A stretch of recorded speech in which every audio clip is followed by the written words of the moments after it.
This is CGTN, China Global Television Network.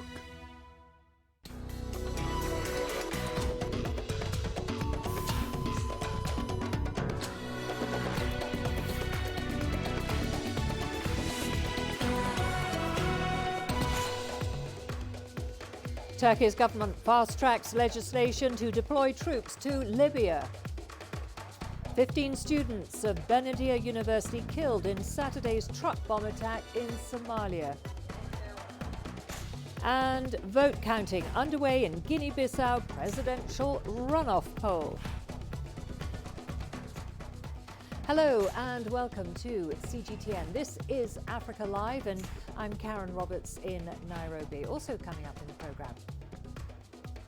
In business, Uganda government plans to borrow $1.89 billion to fund 2020-2021 budget. And in sports, Moroccan stars shine bright at the 2019 Globe Soccer Awards. We begin in Turkey, where the government is seeking to fast-track a bill through Parliament to deploy troops to Libya. Last week, Libya's government of national accord requested support from Ankara to counter a months-long offensive by Eastern forces. In response to the state of instability, Turkish Foreign Minister Mevlut Cavusoglu has been trying to speed up this legislation, but he failed to consolidate support after meeting with opposition leaders on Monday. Turkey's main opposition party said that it opposes the bill. It argues that such a move would exacerbate the Libyan conflict and cause it to spread across the region. Cavusoglu has previously warned that the Libyan conflict risks sliding into chaos and becoming the next Syria. Well, we are now joined by CGTN's Michel Bar-David, who is in Istanbul in Turkey for us, for the latest on this bill to deploy troops to Libya. Michel, what does fast-tracking legislation to send in Turkish troops to Libya mean for the conflict? Well, according to the Turkish government, it seems like it means a lot. Now, the Turkish president has submitted a motion to the Turkish parliament speaker for this deployment to be debated as soon as possible. The parliament speaker has called for a special session to be held on January 2nd. That's when they're going to be debating whether or not to deploy troops to Libya. But it seems that it's very critical, according to the Turkish government, that these forces are sent as soon as possible. It means that even by fast-tracking by a week, they believe that significant 7 days could make a difference regarding what actually happens on the ground inside Libya. It just shows us how much they believe that the Turkish troops are going to be significant regarding who will be victorious or who will be defeated. And of course, for Turkey, the GNAs being victorious and staying as the legitimate power in Libya is very critical at this point. It shows us that Turkish President Tayyip Erdogan is also planning to send enough troops to actually tip the balance inside Libya. And Michel, well, Turkey has already sent military supplies to the GNA despite a UN embargo. Does this show the determination, would you say, on the part of Ankara's government to press on despite opposition to troop deployment there? Yes, it clearly shows that they are very determined. Turkish President Tayyip Erdogan especially, he is very determined and confident regarding this move. Now, today, Turkish Foreign Minister Mevlut Cavusoglu, he held meetings with opposition leaders behind closed doors. He first went with the Republican People's Party CHP leader Kemal Kılıçdaroğlu, and he also met with E-Party leader Meral Akşener. He's trying to convince and explain to them why it is important for Turkey and for Turkey's interests that these Turkish troops are also sent to Libya. However, as you mentioned, the justification, it seems, is not significant enough for the Turkish main opposition, as Kemal Kılıçdaroğlu was not convinced that Turkey should get involved with the conflict inside Libya. But E-Party, on the other hand, is still undecided. They still said that they will have to consider the explanation, justification, and whether or not it is reasonable to do so. And finally, what interest does Turkey have in this Libyan conflict? Well, in November, Turkish President Tayyip Erdogan signed a maritime boundary agreement with the GNA in Libya. So that really gives a lot of economic motives for Turkey. However, in the text of the motion that Turkish President Tayyip Erdogan submitted to the parliament, there are other explanations why Turkey believes it is very critical. For example, they have stated that the humanitarian situation in Libya is worsening due to these attacks, which are targeting civilians as well as civilian infrastructure. They've stated that the clashes are creating a favorable environment for terrorist organizations such as ISIL and Al-Qaeda, which is of course very critical for other countries. These developments, in addition to Libya, they are saying are a threat to the entire region as well as for Turkey. It also adds to the rival GNA. Khalifa Haftar's forces have also threatened Turkish companies operating in Libya, that Turkish citizens residing in Libya and Turkish flagged ships inside the Mediterranean are also going to be targeted by rival groups, by the forces of Haftar. So these are basically the justification that Erdogan believes is enough for Turkey to send these troops. Karen. Okay, thank you for that. That was CGTN's Michelle Bar-David there in Istanbul for us. Moving on to other news. Now, Tunisia has been tightening national security, especially at its border with Libya. Military and security forces have been deployed at crossing points to prevent the Libyan conflict from spilling over into the North African country. CGTN's Adnan Shoashi has this report. The Defense Ministry announced that the various armed forces units stationed along the borders between Tunisia and Libya are ready and vigilant to prevent any possible intrusion during the ongoing fighting in Libya. Libyan analysts assert that the situation is very dangerous. The situation is alarming and explosive in Libya, but we still believe as Libyans that dialogue is possible. The escalation of the armed conflict will have negative repercussions on the whole region. The parliament has approved the deployment of armed units and national guards on border regions with Libya. However, many MPs maintain that Tunisia's position is still unclear following the visit of the Turkish president. We reject any form of support to Turkey in its military intervention plan in Libya. The Turkish president came to Tunisia with his defense minister and the head of the intelligence agency. He came to convince the president to join the coalition. The solution in Libya must be by Libyans. A 12-member Libyan family illegally crossed the borders during the weekend to flee the armed conflict in the capital, Tripoli. We cannot remain neutral while Libyans are struggling with fate. Our role is to encourage peace initiatives, but if dialogue fails, we must welcome Libyans who will either choose or be forced to live in Tunisia. The government announced that regional authorities are prepared to all scenarios, including the influx of Libyan citizens towards Tunisia. In 2011, Tunisia welcomed more than 1.5 million Libyans who fled the war in their country. Tens of thousands of Libyans are now residing in the cities of Sfax, Sousse, Tataouine, Ben Guerden and Tunis. The customs services assert that the flow of Libyans is normal for the moment. However, it could increase in the next few days. Adnan Shoashi, CGTN, Tunis. Mogadishu's Benadir University has lost 15 of its students following Saturday's truck bomb attack. 19 others sustained injuries after their bus was caught up in the attack. Those who were critically wounded were airlifted to Turkey for further medical attention. According to Somalia's National Intelligence and Security Agency, a foreign agent was behind the attack. The chairman of Benadir's University, Dr. Mohammed Hassan, said the incident will not stop them from providing education in Somalia.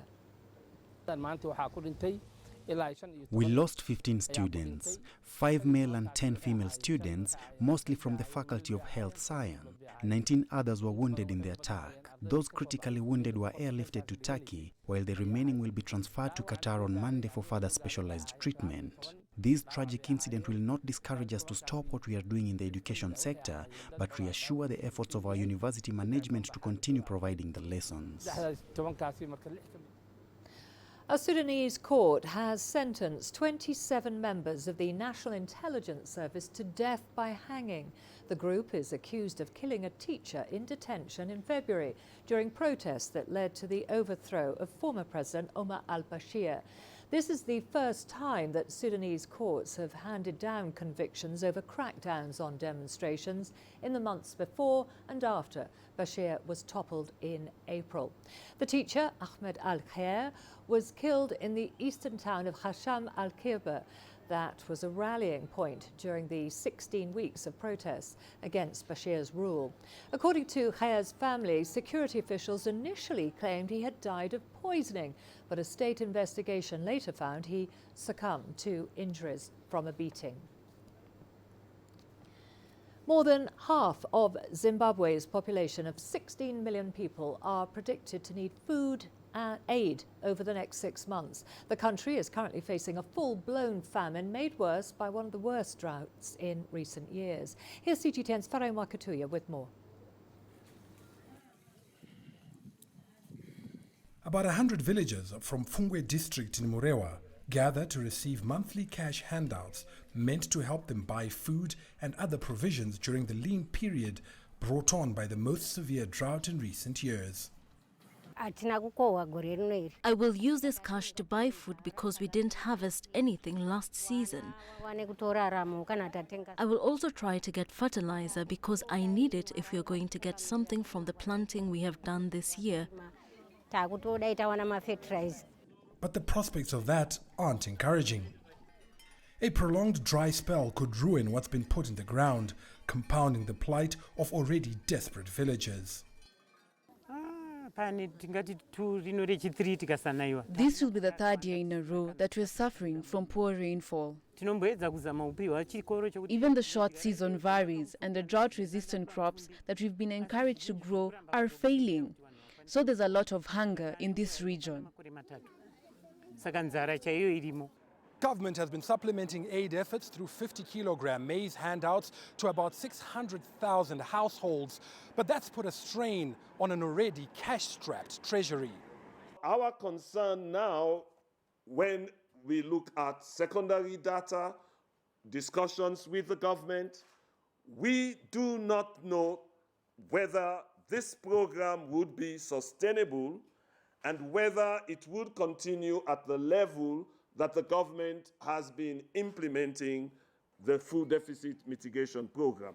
And so for us, we look at the severity of the situation, and coupled with the fact that the forecast for this 2019-2020 agricultural season is also not good. It is almost similar to last year's forecast. That means some Zimbabweans may have to brace for another barren season and yet again rely on aid to avoid going hungry. Farai Mwakatuya, CGTN, Harare, Zimbabwe. And in Kenya, swarms of desert locusts have descended on the northern counties of Wajir and Mandera. The crop-devouring insects are threatening to wipe out vast swathes of grassland, which pastoralists rely on to feed their livestock. Residents say the swarms entered Kenya on Sunday from across the border in Somalia, which was hit by an infestation earlier this month, along with Ethiopia. Farmers in parts of Ethiopia reported that locusts had decimated nearly 100% of their crops. The UN Food and Agriculture Organization has warned that the invasion could spread further if not brought under control. Other African countries at risk include Djibouti, Eritrea, and South Sudan. We are going to a short break now. Don't go away, lots more to come, including vote counting underway in Guinea-Bissau's presidential runoff poll. And we take a look at progress made on the fight against terror in Egypt.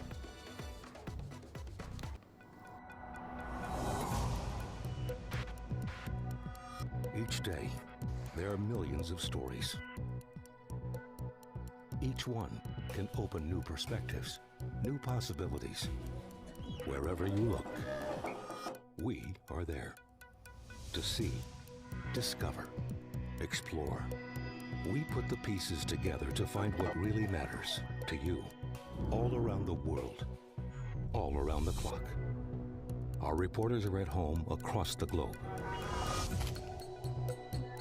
From our headquarters in Beijing and production centers in Washington, Nairobi, and London, China Global Television Network. Stories from across the globe, reaching people across the globe. CGTN. See the difference.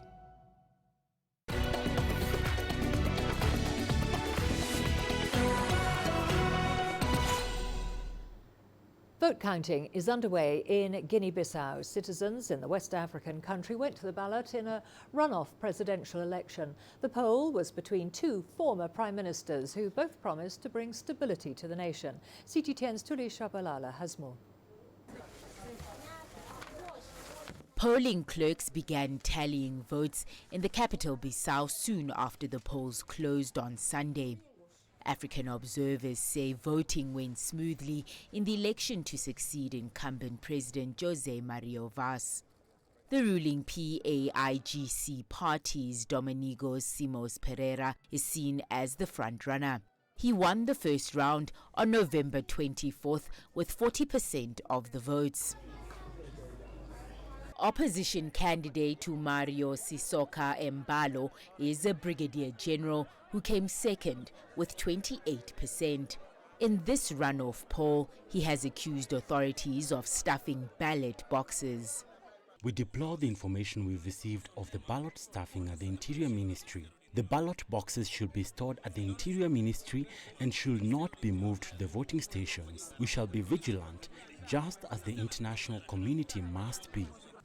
Guinea-Bissau has suffered 9 coups or attempted coups since independence from Portugal in 1974. Both candidates say that if elected, they will work to overcome a long-running political impasse and modernize the country. As a Guinea-Bissau citizen, I appeal to both candidates to accept the results because the people are really fed up with the repeated political crisis. The Electoral Commission is expected to announce the provincial results on January 1st. Tuli Shabalala, CGTN. It's been an eventful year for Egypt on the security front. Cairo launched a crackdown on terrorism in 2016, and as 2019 draws to a close, we take a look at how far the situation has improved in the North African country. CGTN's Yasser Hakim has more. The war on terrorism has continued in 2019. There were only a couple of major incidents during the year. The main one has been a bomb explosion in front of a cancer hospital in Cairo, killing tens of people last August. Official state cap mass statistics have shown a 95% drop in attacks. Most of the terrorists are cornered in the northeastern tip of the country bordering Gaza.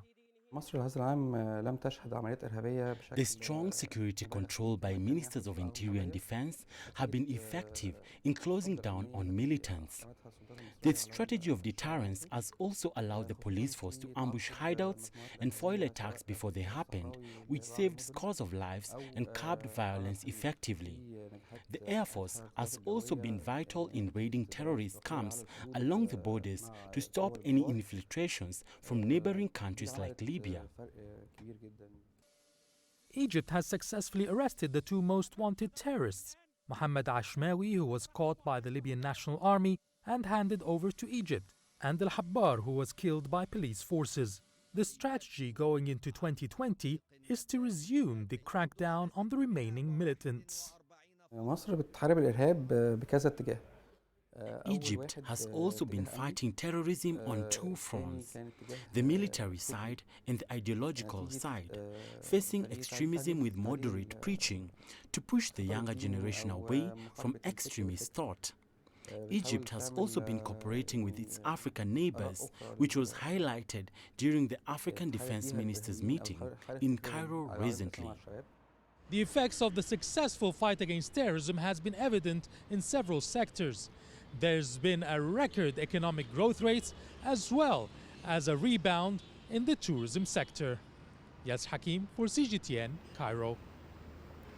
For For nearly 2 decades, social media has become increasingly popular among Nigerians.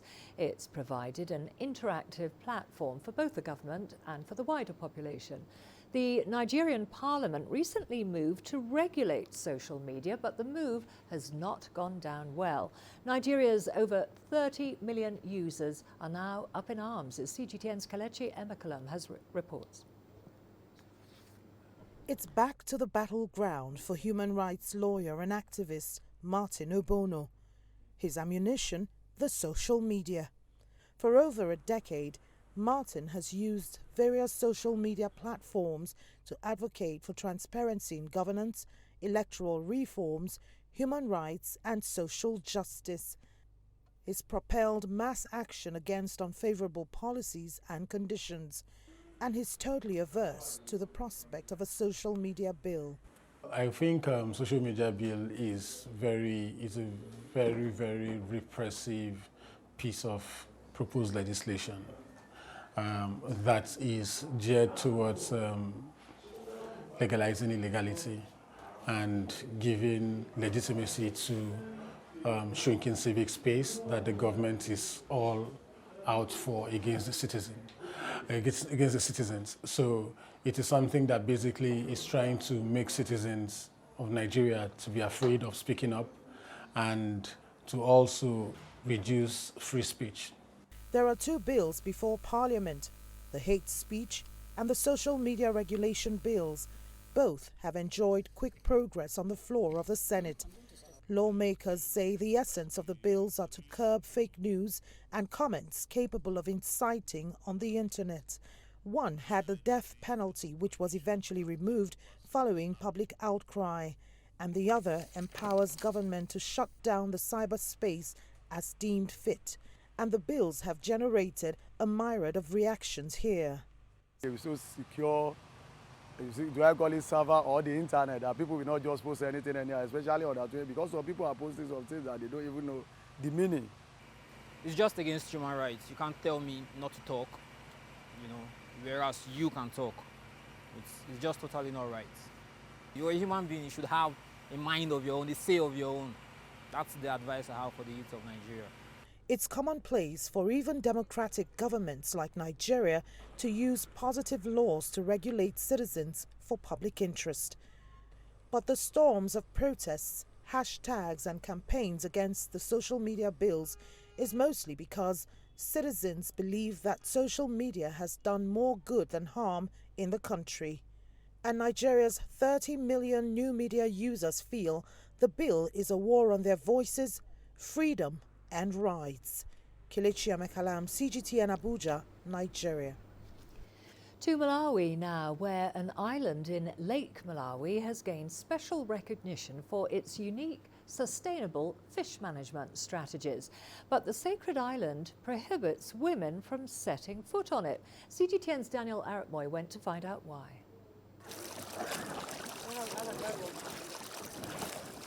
Tucked in the middle on the southern shoreline of Lake Malawi is an isolated island called Mbenje. But good luck visiting if you are a woman. This tiny Malawian fishing island can only be set foot on by men. Women are not allowed because of cultural values, as I've already said. So if we can bring a woman here, then bad luck, which means no fish can be caught in abundance. That means one bad luck which can a woman bring in this island. The island is considered sacred, and many here say that women provoke the wrath of the spirits believed to linger over the island, and they bring bad luck to the fishers. We can stay here 2 weeks, 3 months, or 4 months. Then if we go out, then you find a woman outside. Then thereafter, you come back, no problem. As a woman, I do respect the traditions of our forefathers, and for sure I cannot set foot on Benje Island. If I am in need of fish from the island, I send money and the men deliver the fish to me here on the mainland. Every year, the island is closed down between December and March to observe its 4-month curfew on fishing to allow fish to multiply. Communities surrounding Mbenje nourish the spirits of the island with annual sacrificial ceremonies marking the lifting of curfews on fishing. We strongly believe in the spirits, and before we go into the lake, we have to pray to the spirits for guidance and protection, and also for the spirits to allow us better catches. Drinking alcohol is prohibited on this highland, so are women. The boys here are all about fishing and nothing else. Mbenje is also the ancestral burial ground for early chiefs. The islanders still pay their respects to the departed souls, believed to be the givers of the abundant fish species in Lake Malawi. Gambling and other life-threatening activities are all banned to maintain law and order. Violations of bylaws here are punishable by heavy sanctions. Besides, the island has strict laws against destruction of the environment. It's illegal to kill snakes and birds. Lake Malawi, Africa's third largest freshwater lake, is home to over 700 fish species, but catches keep falling as the number of fishers rise. Daniel Arab Moy, CGTN, Mbenje Island, Malawi. Let's now go to Ramanayang for all the latest business news. Over to you. Thank you very much, Karen. Here's what's coming up in business. Uganda's government plans to borrow nearly $2 billion to fund its deficit for 2020-2021. And the mining firm Rio Tinto is to restart operations in South Africa next year. Africa is the nexus of enterprise, and global business will tell you why it matters. From the mega investment projects to multi-billion-dollar mergers and acquisitions. Africa today collects, just in terms of revenues from taxes alone, $545 billion a year. If you take 10% of that and you devote it to the energy sector, problem solved. All this on Global Business, weekdays at this time on CGTN.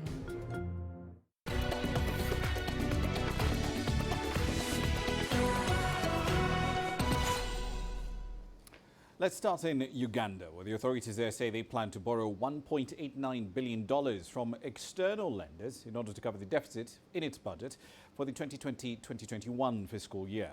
Now, a budget document from the Finance Ministry indicates that the debt will be a mix of concessional and non-concessional facilities. According to Reuters, that same paper also forecasts GDP growth at 6.2% in that fiscal year, driven mainly by productivity in manufacturing, agriculture, as well as a combination of public and private sector investments. The paper, however, did not indicate how much was borrowed in the 2019-2020 fiscal year, and it gave no details on the targeted source of funds. Uganda's rising public debt is a source of concern. Even though the country is not at high risk of debt distress right now, the IMF is still concerned about rising debt service costs. At the moment, 20% of the country's tax revenues go directly into debt service. The mining company Rio Tinto is gradually resuming operations at its South African mine, which was shut down earlier this month. Management expects the Richards Bay minerals units to return to full operations by early 2020. In recent months, violent protests, often characterized by deadly shootings and barricades of burning tires, have made it difficult for some of the world's biggest mining companies to operate in South Africa. As a result, Rio Tinto was forced to stop its mining operations in early December. The Anglo-Australian miner also temporarily suspended a $463 million expansion project. That stoppage further weakened investor sentiment in South Africa. And remember, that's a country where business confidence is near the lowest level in about 2 decades. In North Africa, Egypt's government and central bank have announced a $3.2 billion fund for the tourism sector, especially for resorts in the Red Sea. Now, tourism is a major source of hard currency for the country, but amid travel advisories from several governments against visiting parts of Egypt, it has been struggling to get back to the levels of tourist traffic and revenues last seen in 2010. Here's CGTN's Yasser Hakim with the details. Farouk Nasser is chairman of Mina Tours, a renowned travel agency. His company is one of many which would benefit from a $3 billion tourism fund triggered by the government. Because of what happened since 2011, many of the companies that have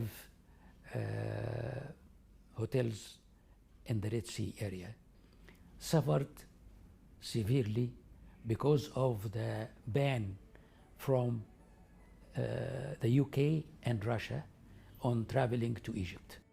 Consequently, the occupancy rates went below sustainable levels, and most of these hotels and investors suffered very big losses. Consequently, what is being done now is to help stop this bleeding, relieve part of these debts, reinstate the good credibility of these companies and help them start again. Tourism inflow had hit record numbers in 2019. It exceeded 11 million visitors. The fund will be involved in trying to raise this number further. This initiative by President Sisi and the central bank is going to be geared towards developing and upgrading the infrastructure of the tourism sector. Infrastructure meaning the facilities, the training of personnel, and the transportation systems. Once the initiative is applied and the innovations take place, there will be an unprecedented boost in the inflow of tourism. The signs are positive for the future. In December, two important markets, the UK and France, lifted a ban on Sharm el-Sheikh, allowing flights to resume to the Red Sea resort city. According to officials here, the plan is to attract 20 million visitors a year in the next 5 years, up from the current 11 million. Yas Hakim for CGTN, Cairo. Let's head over to China now. The coming new year may generate a lot of interesting economic events, but many experts attending the China Business Conference on Sunday and Monday in Beijing aren't particularly optimistic for a couple of reasons. Slowing global growth is one, still unresolved trade rows around the world is another, and there are many more issues they're concerned about. Here's CGTN's Wang Hao with more.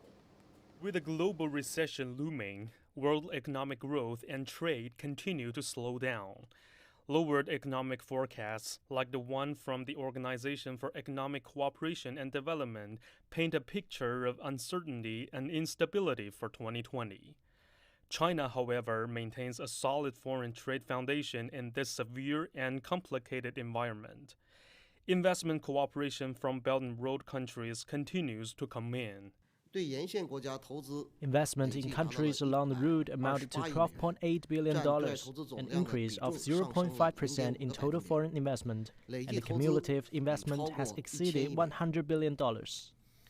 The foreign investment law and its regulations have greatly improved China's business environment and foreign investment protection. It promotes foreign legitimate rights and interests, especially the protection of intellectual property rights, and solve the pain points that have long plagued foreign-funded enterprises with regulations. It will greatly enhance companies' sense of gains. Experts say investment protection will remain paramount in 2020, with the goal of establishing a sound foreign investment service system to safeguard foreign companies' legitimate interests. Customs statistics show China's imports from and exports to the United States down 9% in the first half of 2019 at 1.75 trillion yuan. That's just over $250 billion.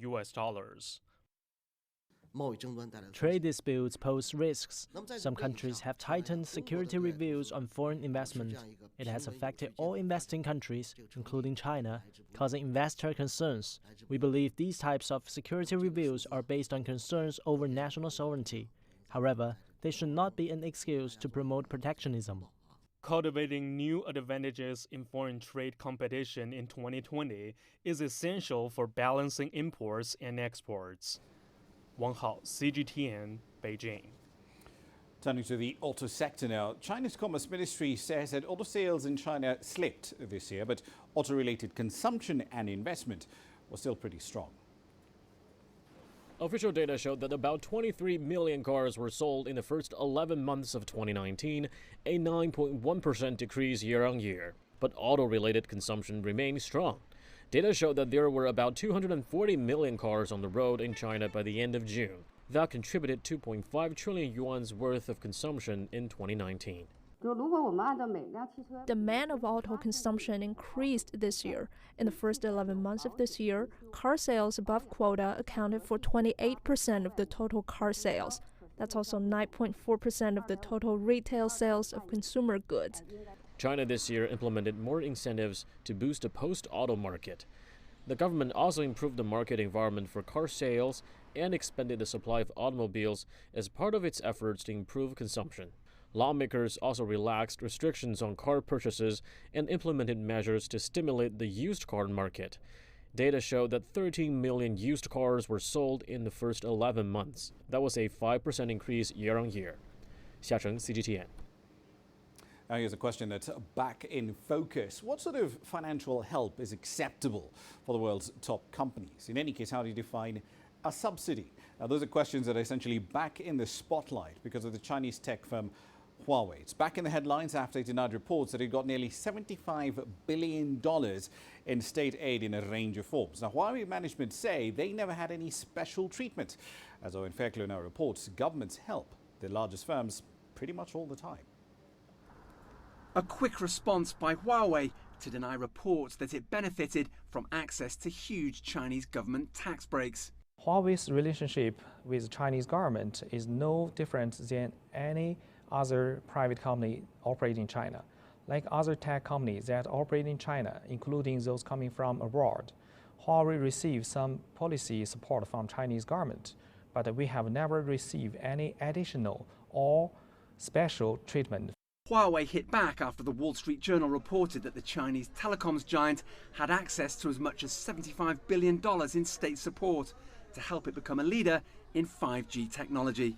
The company has been caught up in the US-China trade battle and was blacklisted in the US amid claims its equipment could be used for espionage. Huawei denies this. The company says it receives some support for research and development, amounting to less than 0.2% of last year's revenue, support that any Chinese tech company can apply for. Over the past 32 years, we have invested 10 to 15% of our annual revenue into R&D.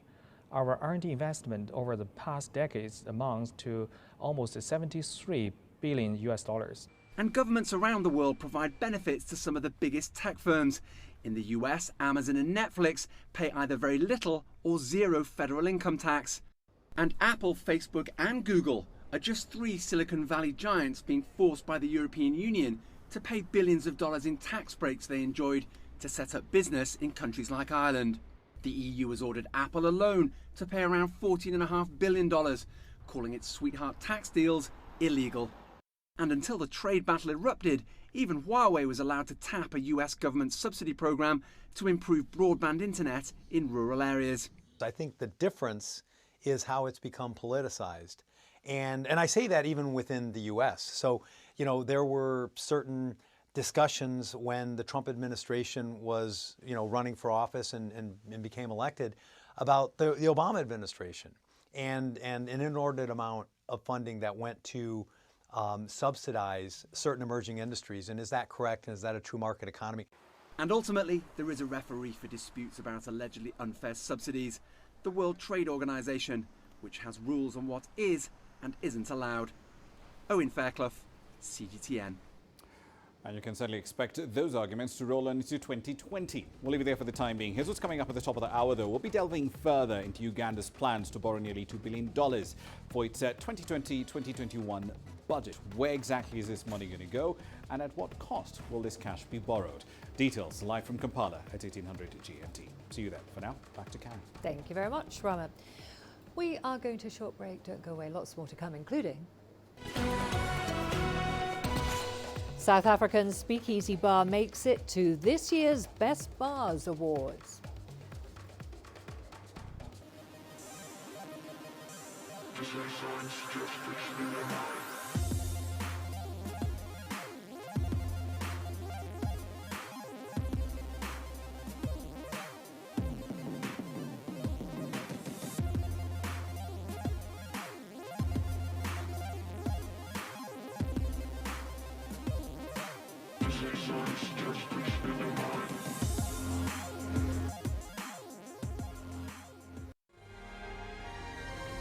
The greatest journeys The greatest sights, the greatest adventures. Here in Qanater, this weir allows the locals to walk on water. We're far more than just TV news. We're your passport to the wonders of Africa. To bring you stories of struggle, survival and hope.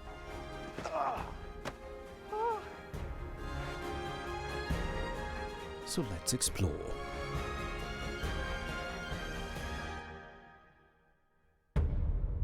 CGTN. See the difference.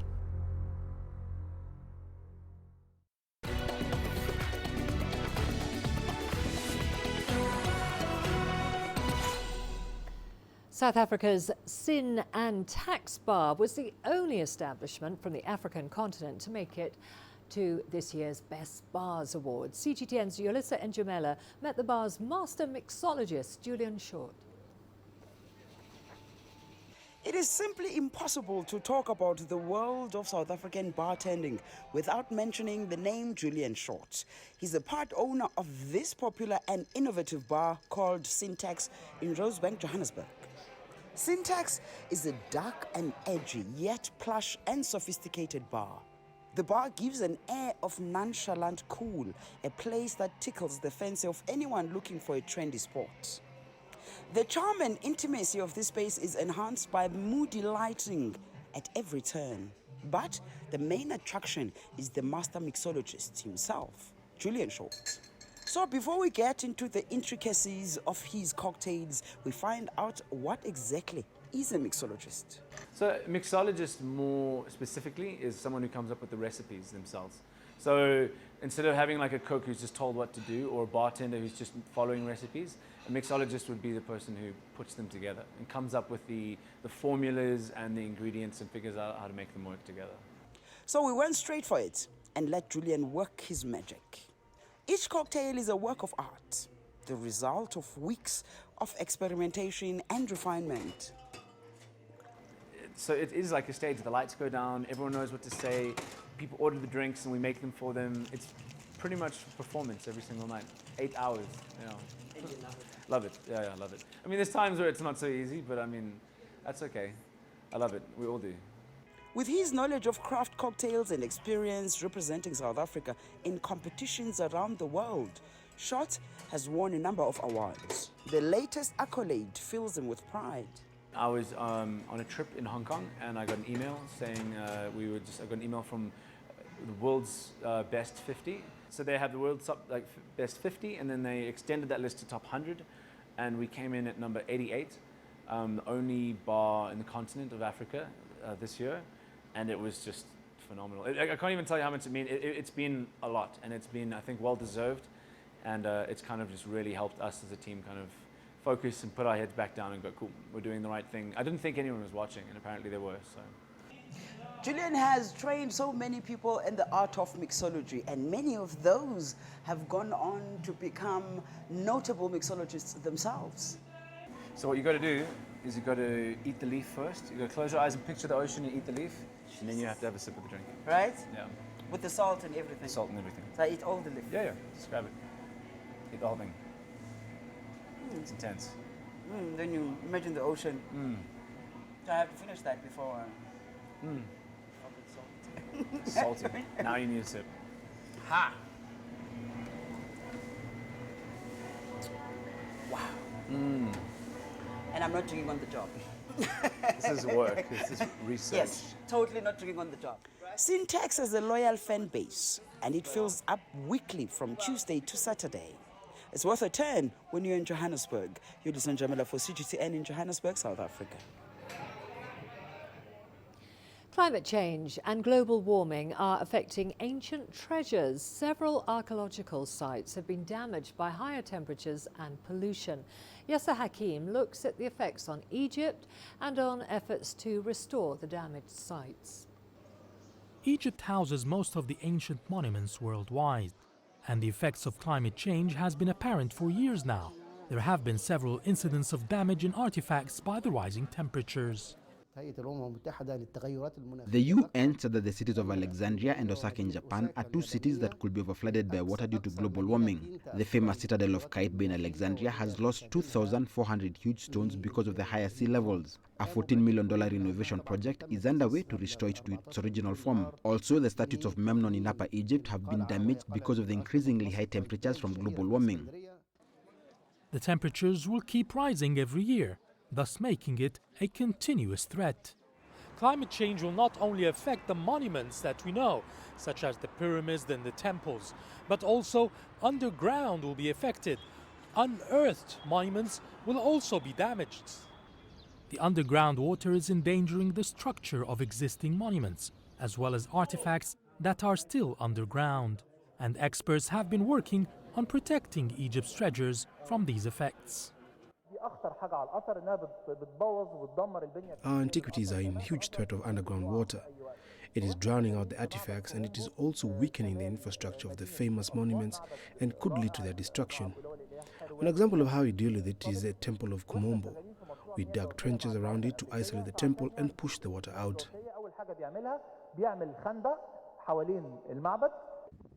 According to officials, this is an ongoing process to ensure the history and heritage can survive the hazardous climate change.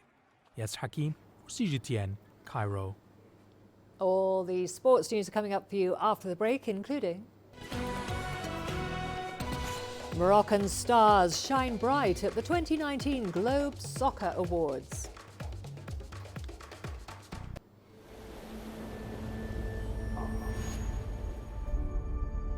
How would you create your legend?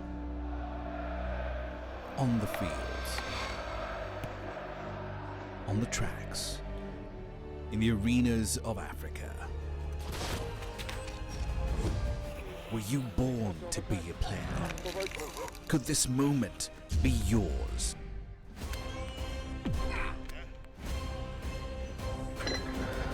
Sports Scene. Find your game.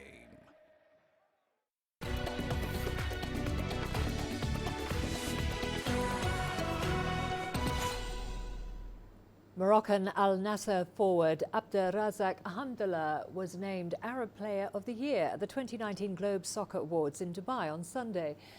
Hamdallah helped Al Nassr win the Saudi Professional League last season thanks to his goal-scoring success, which earned him the league's Player of the Season for the 2018-19 campaign.